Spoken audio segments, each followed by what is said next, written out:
forces fired tear gas to disperse stone-throwing demonstrators near the U.S. Embassy in Cairo early on Thursday. This happened some 24 hours after protesters scaled the walls and tore down the flag over a film insulting the Prophet Muhammad.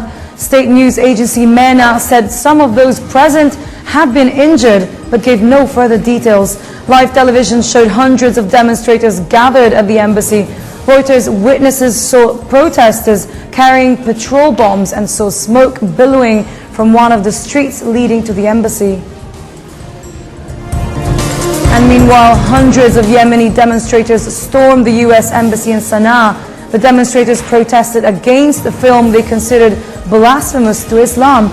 Witnesses in Sanaa said protesters smashed the windows of security offices outside the embassy before breaking through the main gate of the heavily fortified compound in eastern Sanaa. The protests were triggered by an obscure video made in the United States that portrayed the Prophet Muhammad in insulting terms. Yemen is fighting an al-Qaeda-backed insurrection largely in the south of the country.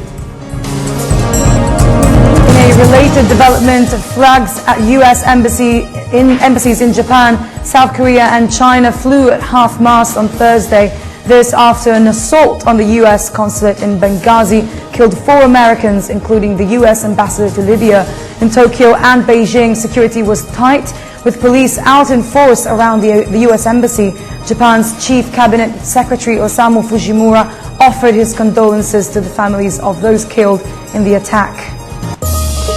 And 4 suspects robbed a bank in America branch and then led police on a chase through Los Angeles. At times, the fugitives were seen flinging stolen cash out of the car window. Local reports said some of the suspects later jumped out of the car, a dark SUV. The driver weaved through a downtown LA neighborhood before he was forced to slow down by traffic. Police moved in, handcuffed and removed 2 of the suspects as a large crowd gathered around the getaway car.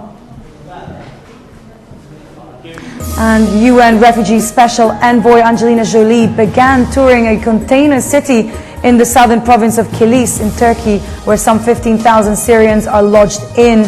UN High Commissioner for Refugees Antonio Guterres accompanied Angelina Jolie on the visit to the refugee camps. The United Nations is in the process of registering more than 250,000 refugees from the 17-month-old conflict in 4 neighboring countries.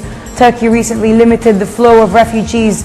The country said the influx was beyond what it can deal with and called for international help.